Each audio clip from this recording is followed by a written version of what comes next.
I pay homage to the Buddha. I pay homage to the Dhamma. I pay homage to the Sangha.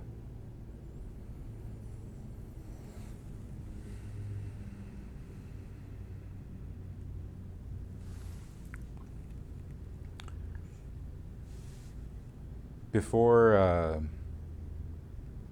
Bhante Shanti, our abbot, left for his trip to Sri Lanka that he's on currently, he was telling me about some of the locations, some of the temples, the monasteries that he helps oversee there in Sri Lanka.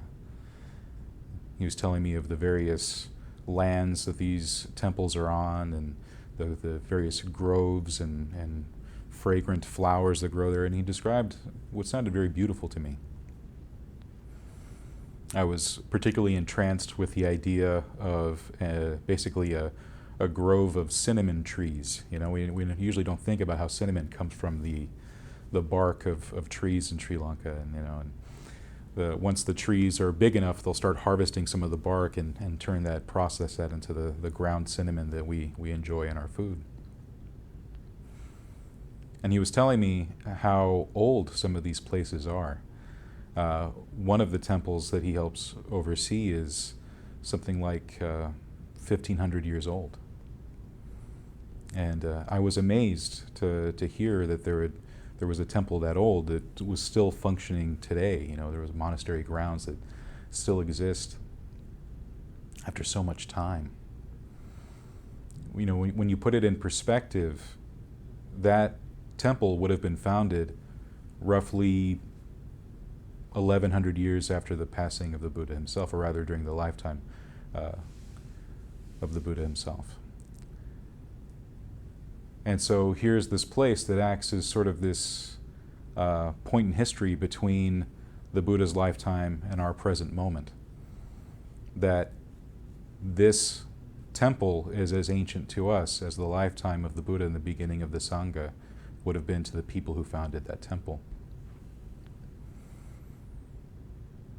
And it made me think about, you know, history and legacy and what that means for those of us practicing Buddhism today in the United States, which as a country is very young. And we don't have a whole lot of, let's say, buildings or monuments that themselves are thousands of years old. We have things that are maybe a couple centuries old, tops. But that history, though short, is still significant, complicated and complex, but significant. And in that history is also the history of what is perhaps emerging as American Buddhism, whatever that's going to look like. You know, American Buddhism being the melting pot sort of scenario that a lot of things in America end up being. We have many traditions that exist here in IBMC. And so because of that, I started thinking of the history of IBMC itself. And it is recent history. This temple, this meditation center, was founded in 1970, which is still well within the lifetimes of people who are alive today, but not for me. You know, I was born in the 80s. So that means that the founder of this temple, the first abbot of this temple, Venerable Thich Thien-An, is someone who for me is an historical figure. He's not someone I ever met.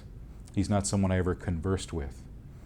He has existed for me as someone in pictures and in written word. I've never even heard a recording of his voice. And yet, despite all of that, I am in many ways indebted to his existence and the work that he has done to create this place, to create IBMC. And in terms of Buddhism and its history, I myself and anyone who is living here, residing here, and practicing here is a part of his legacy, let's say, what he's left behind. And so because of all that, I wanted to get to know him better, Venerable Thich Thien-An. I wanted to perhaps understand what I might have learned had I been a student of his during his lifetime before he passed away in 1980. And so I ended up turning to this one book that had been sitting on my bookshelf for quite a while. This is the book Zen Philosophy and Zen Practice. Zen Philosophy, Zen Practice, written by Venerable Thich Thien-An. It was written in 1975. And so even this book is, in its own way, a kind of history, something that existed, roughly a decade before I was born, and 5 years before Venerable Thich Thien-An would pass away. And early on in my time coming to IBMC, I bought this book because I knew it was written by the founder of IBMC, and I thought, oh, it would be good to have this. But because of the sort of ecumenical and international side of IBMC, I myself have never been, at least in my time here at IBMC, a practicer, let's say, a practitioner of Zen Buddhism. In my time here, I've been practicing Theravada Buddhism, specifically the forest tradition, what's known as a kamatana, the place of work, if we translate it from Pali, more or less. And that's the tradition that I come from and what I bring here into what I share at IBMC. So when I bought this, looked through it a few times and thought, oh, well, this is interesting, and sort of kept it as this reminder of the founder of IBMC and its traditions, but then just left it on the bookshelf. So recently in looking through it, I at first was mostly just looking at it in terms of historical value, looking at the little bit of history on Zen itself, looking at a bit of history on Venerable Thich Thien-An, and looking at the photos. And the photos are actually very, for me, heartwarming, because they show a community that was very vibrant and very active. And in that same ecumenical sense, from the very beginning, Venerable Thich Thien-An was bringing in people from multiple traditions. There are pictures of ordinations that happened right here where we're sitting that show him bringing in Mahayana monks and nuns and Theravada monks and having them converse and share in the Dhamma together.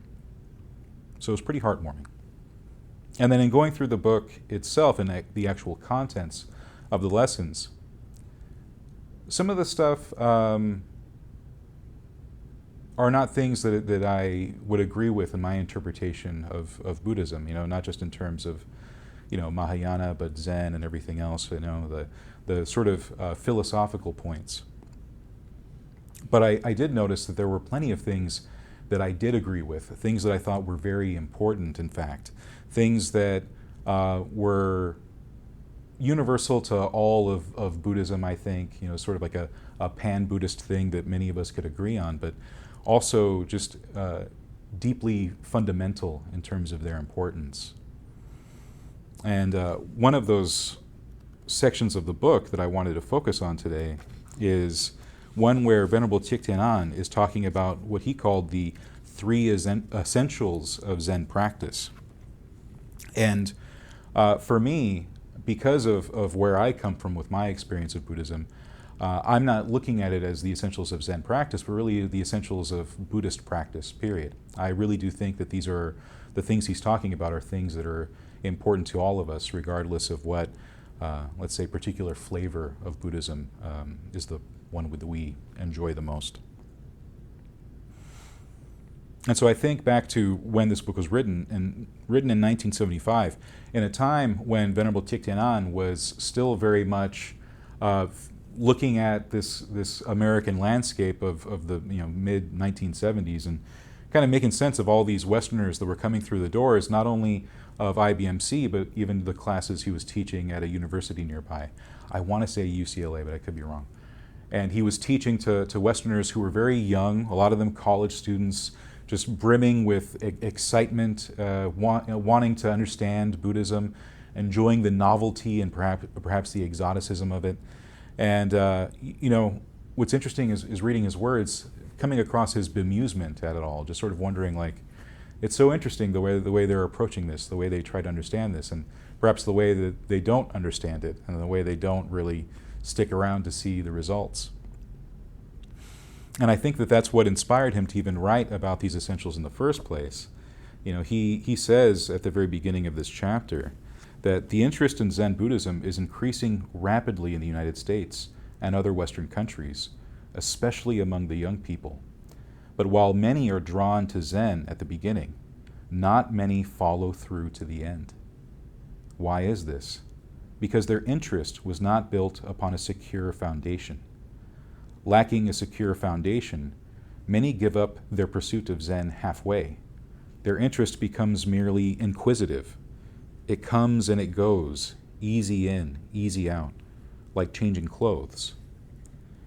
In order to persist in the path of Zen, it is necessary at the outset to know and to cultivate the three essentials of Zen practice. And then I'll start getting into those in a moment. But listening to his words, this is someone who was writing on these concerns in American Buddhism in 1975. And what he wrote, I feel, is something that could have been written yesterday, could have been written today. Just in terms of the sometimes casual way that we can sort of dabble into a spiritual tradition, a spiritual experience, look at it as simply an experience, and then kind of get a taste of it for a little bit and go, all right, yeah, that was cool, and then move on to the next thing. And then not really seeing the benefits of what a path has to offer.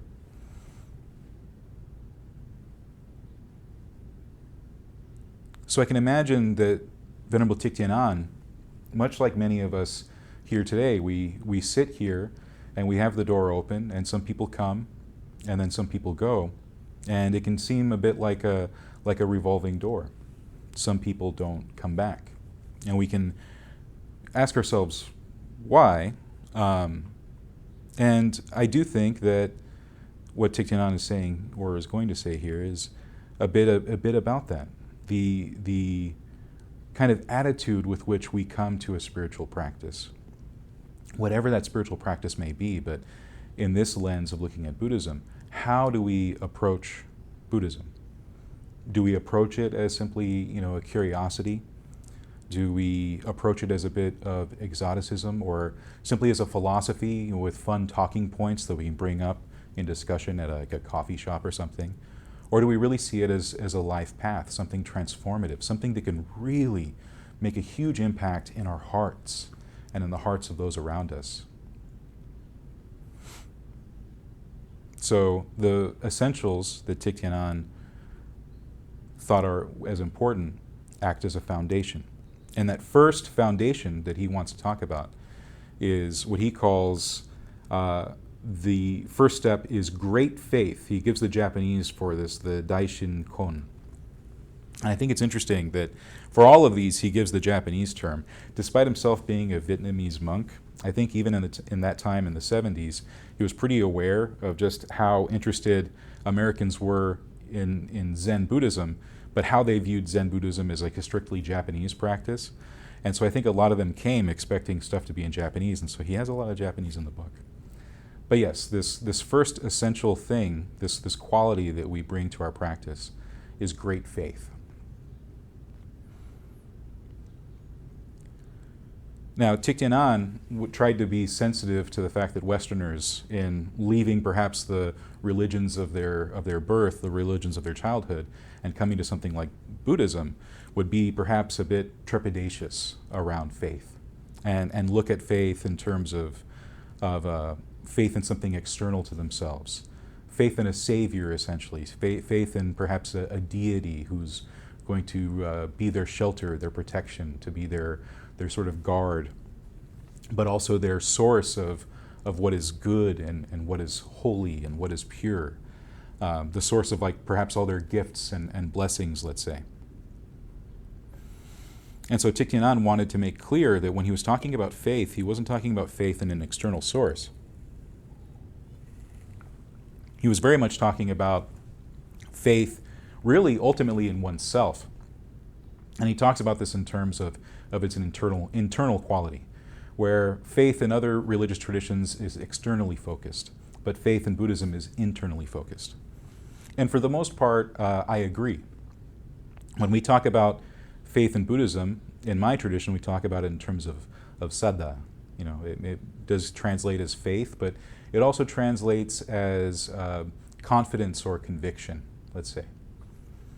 And there is actually, in my tradition, an external side to this faith, in the sense that we look to the Buddha as someone who really figured something out and really achieved something, that through his acts he really did become liberated, unbound, free, that he did become a Buddha, an arahant. He became someone noble, someone worth aspiring to be like, which gets to that other side of saddha.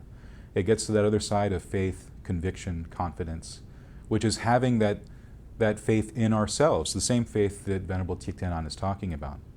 Realizing that within ourselves we have a potential to achieve what the Buddha achieved. To not look at the Buddha in terms of his path as a bodhisattva in the years and lifetimes, but years within his own lifetime as Siddhartha Gautama. Look at that as something supernatural, super normal, unachievable, but rather to see it as in that sense of here's someone who really put in the work, really tried to come to true knowledge and true vision of what release is, and then actually become released, to become unbound, to become liberated, to become enlightened. And I love the part where Thich Thien-An talks about exactly that issue. He says that this path that we're on calls for relentless work, a long and difficult struggle within ourselves. Because its difficulty, many people who begin abandon the way. Therefore, there are not many Buddhas in the world. This is why faith is so necessary. The first and most important thing is that we believe in our own latent capacity, that we believe in the seed of enlightenment within us, and that we do not abandon this faith no matter how many obstacles, internal or external, we meet on the way. Can we believe that we have the potential to become a Buddha? Why not? The Buddha was just a man like us. He had red blood and salty tears. His body and mind were not so very different from our own. Before his enlightenment, he had passions, worries, conflicts, and doubts. But through meditation, he cultivated himself and discovered his Buddha nature, thereby becoming a Buddha or enlightened one. We also, with all our problems, with all our weaknesses, with all our barriers, have the potential to become Buddhas. And so, Thich Thien-An, speaking as a Mahayana Buddhist, is referring to Buddha nature and one becoming a Buddha. And in these different traditions, we'll often use different words and sort of have the same idea. Me coming from the forest tradition, I wouldn't talk about Buddha nature, but we would still be talking about the same potential to become awakened. We wouldn't say becoming a Buddha, because a Buddha in my tradition, the forest tradition, simply means someone who becomes an arahant in a time when there are no other arahants, and basically had to rediscover the path themselves, which is what makes the Buddha a Buddha. He was able in his lifetime, in a time when the Dharma had been forgotten, to rediscover the path and see it to its end and become awakened. And so he's what we call a Buddha. But in terms of what he attained, it's the same attainment that he and all of his disciples had. There are passages in the Pali Canon where the Buddha basically says that he himself is an arahant, and all of his students who have achieved the goal are arahants, and that's just what it means to be awakened. Mahayana has slightly different definitions on that issue. But when we talk about potentials, we're talking about the same potentials to be liberated. And having that confidence or conviction in ourselves is fundamental to the path. It is an essential part of the path, because otherwise it does become difficult to keep practicing, to keep cultivating, to keep doing this every single day of our lives without that sense of purpose, to have a sense of why we're doing it in the first place. Without that strong sense of why and that strong belief in yourself, it might be hard to wake up at, say, 4:30 or 5:30 in the morning to sit in the cold and meditate, if that's what you end up doing. I know some people might wait later in the day. But that push out of the bed, a lot of things can motivate us to do that. But faith can be a great motivator in that way. Confidence, conviction can be a great motivator in that way. To get those feet off the bed and onto the ground and get moving. Because you really believe in yourself. You believe that not only the path itself is one that transforms, that helps us cultivate, but that we ourselves can be cultivated. That we have great potential in us, in our hearts and in our minds. So faith becomes, as said here by Venerable Thich Thien-An, an essential part of the path. Now, the second essential one, he calls great doubt. And I think the use of the word doubt is a bit odd for me. I know that in Zen Buddhism, I've heard a lot of people talk about great doubt. And translating that in different ways as well, perhaps talking about it in terms of like not knowing. And that being a kind of admirable quality, to not know anything and to be like very skeptical. And some people take it another route and decide to be like very scientific, like everything's experimental and everything's a theory and stuff like that. And yeah, that phrase though, great doubt, I do admit to struggling with, because in my tradition, doubt is actually seen as a hindrance. When we go through the list of hindrances, one of them is vichikicha, right? It's translated as doubt or uncertainty, and that in itself is actually a hindrance to development. So weird that we would use the word doubt, but I think doubt in this case just comes from perhaps the way Zen was translated into English, and Thich Thien-An, being someone who learned English sort of after the fact, just took that term on as well, because he makes a point of saying that he's not talking about doubt in that perhaps negative sense, the sense that would be what we would call a hindrance. He says here, so the second step along the way of Zen is to inquire and to doubt everything until it is checked out. This second step is very helpful. Too much skepticism is not good at all. But there is skepticism and there is skepticism. There is a kind of skepticism which is rooted in a narrow mental outlook, which refuses to believe anything and takes a cynical delight in maintaining an attitude of negativity. And there is the healthy kind of skepticism, the skepticism which is a stepping stone on the road to deeper understanding. If we follow the first kind of skepticism, then we will doubt our own inner potentiality and our own capacity to attain the goal, as well as the efficacy of the practices which are designed to lead us to this goal. This kind of skepticism leads only to a dead end. But if we follow the broader kind of skepticism, keeping the mind open and critically examining things to determine whether they are right or wrong, that can be very helpful. So I think when he says here, critically examining, we're talking about what I would call not doubt, but actually something that is one of the 7 factors for awakening. Dhamma vicaya, vicaya being investigation. So that kind of curiosity, that investigative mind is something that I guess we could translate as doubt, but I think it's better to look at this, yes, in terms of investigation. One way of looking at this that comes from the forest tradition is that when you're practicing the path, you're sort of tasked with, they say this playfully, it's sort of like something to drive you to practice, which is try to prove the Buddha wrong, which sounds like a wild thing. It's one of those one lines that a forest monk will drop, and it makes everyone like, what? And really what it means to try to prove the Buddha wrong is that, okay, the Buddha lays out the Four Noble Truths. and the corresponding tasks, duties with them. One of them being to develop the Eightfold Path. And the Buddha says that developing the Eightfold Path to its end is what leads to liberation, right? What leads to Nibbana. So trying to prove the Buddha wrong doesn't mean that on a philosophical level you just come up with better or more convincing arguments, probably more convincing arguments, more tempting arguments, because that happens a lot.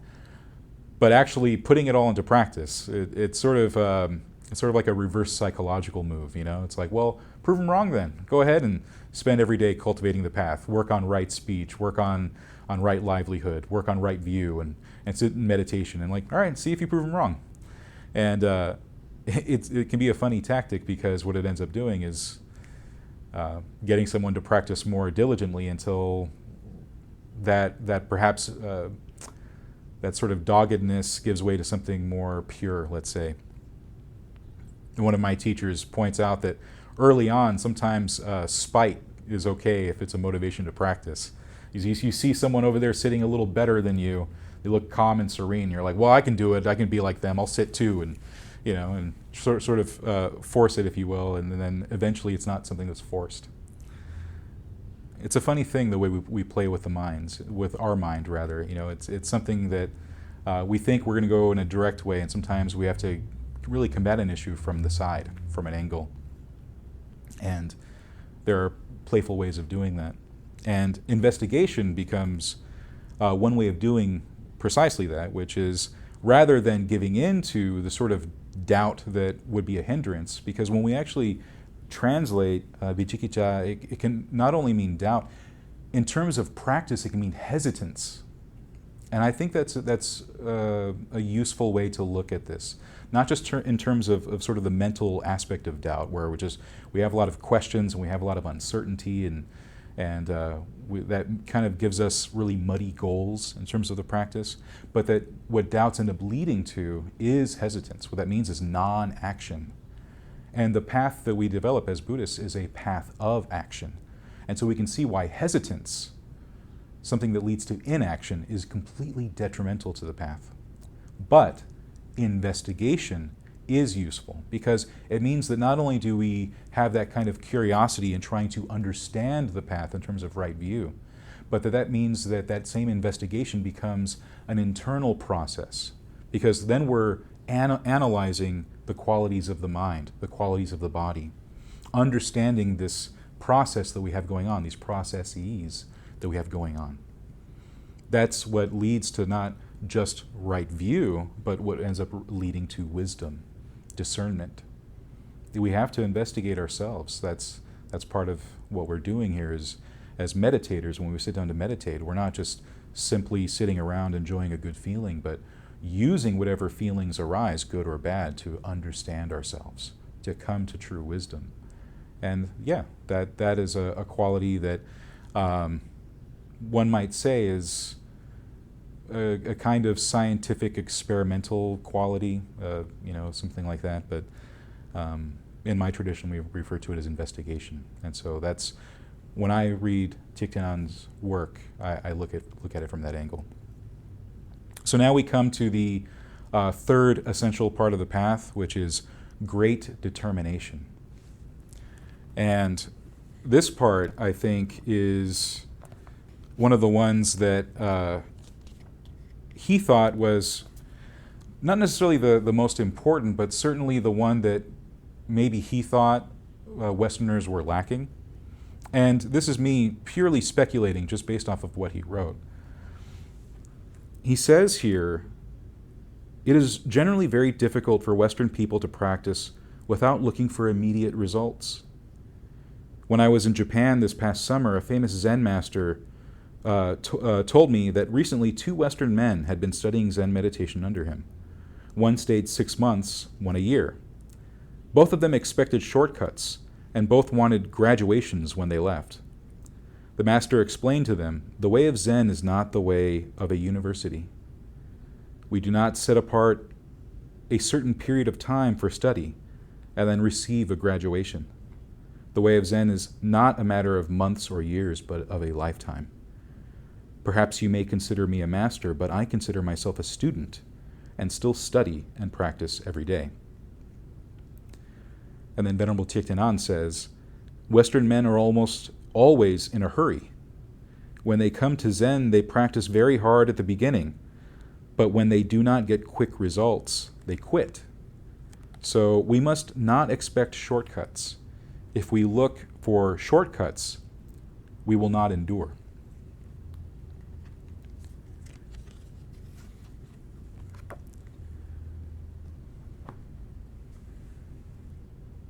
So great determination, to me, sounds like, in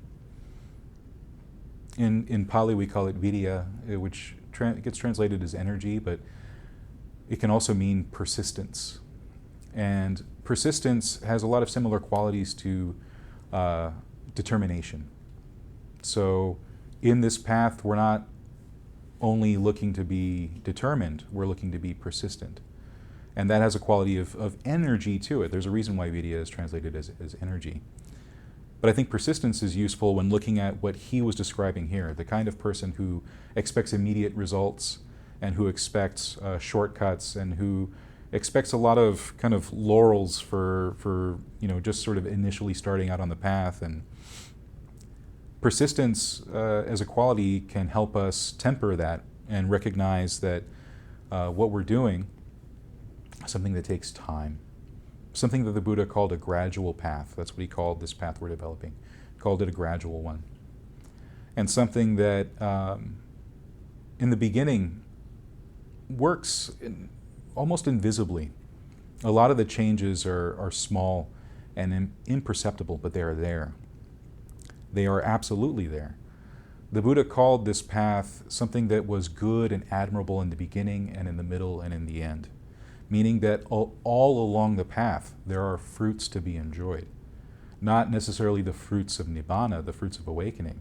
Those happen at later stages, but even at the beginning, there are fruits to enjoy. There are things that we're getting from the practice.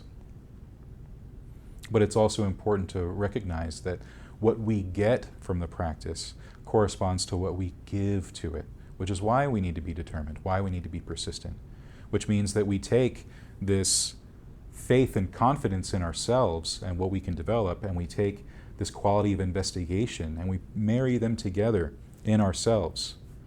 That we have faith that these potentials exist, and we investigate to see where the potentials are and cultivate them. And we do this with a determined attitude. We use this path of action with great effort, great persistence.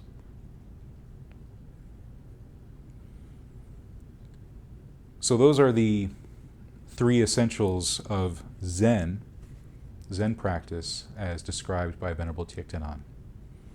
Me reading those as a Theravada Buddhist, I also see them as essential.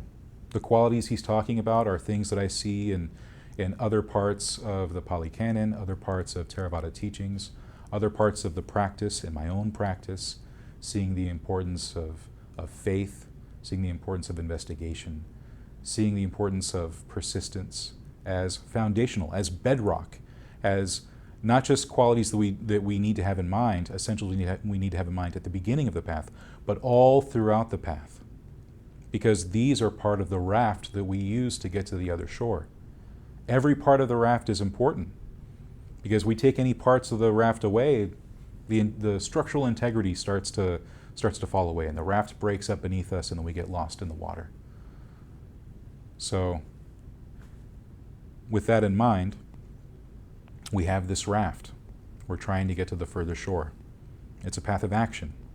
So, hopefully what I've shared today is motivation that encourages us all to act. I can't tell you how many discourses in the Pali Canon, and with the Buddha giving some great discourse and then reminding everyone there what it's for. He says, hey look, there's a tree, there's an empty building, go sit and meditate. Go cultivate, go practice. So it's a good reminder, I think, for all of us today. Thank you for listening.